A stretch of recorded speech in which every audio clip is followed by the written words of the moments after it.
Okay, magbigay muna tayo ng ilang sa komentaryo o opinion doon sa nangyari na nakakalungkot sa nangyari sa tropa natin sa West Philippine Sea. Um, Isang maras na naman na ginawa ng Chinese Coast Guard laban sa Philippine Navy resupply ship. So, meron doon naputulan ng hinlalaki na Navy personnel. Nakakalungkot.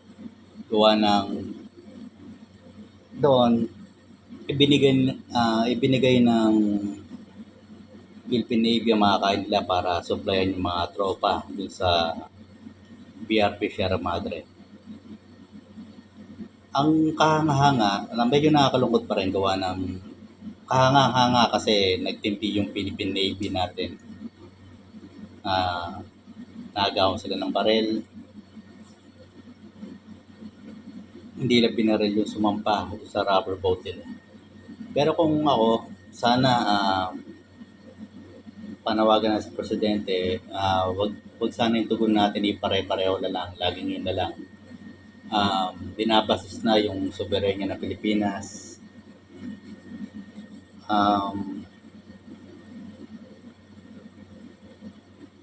Binabasis na rin yung mga sundalo natin. Pero mo, Navy personnel na yun.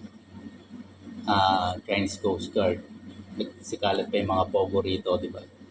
Sana masolusyonan ng gobyerno, ibang approach ang dapat po gawin ng ating gobyerno na rito kasi lantaran na yung pambabastos ng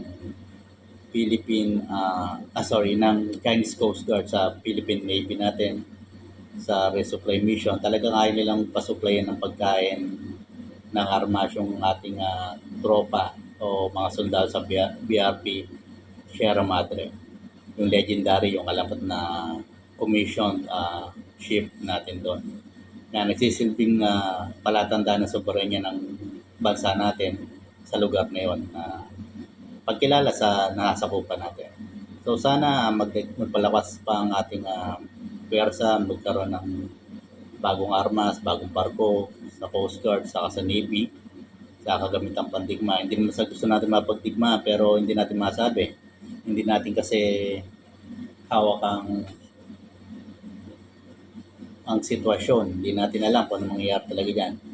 Saka sana lumakas pa rin loob o high moral pa rin ang ating mga kasundaluhan po natin dyan sa West Philippine Sea, sa BRP Sierra Madre. At wag tumigil ang mga Philippine Navy para mag-resupply dyan sa kay mga ating Philippine Coast Guard na magbantay dyan. Sana ibang approach na yung gawin ng gobyerno po natin tungkol dito. Hanggang dito lang po muna yung opinion, reaction sa nangyaring nakakalungkot na nangyari sa ating tropa dyan sa West Philippine Sea na mag-supply lang ng kagamitan sa kapagkain sa ating mga kasundalahan sa BRP Sierra Madre. So hanggang dito lang po muna yung vlog, Equilibrium Files at your special service. Maraming salamat po.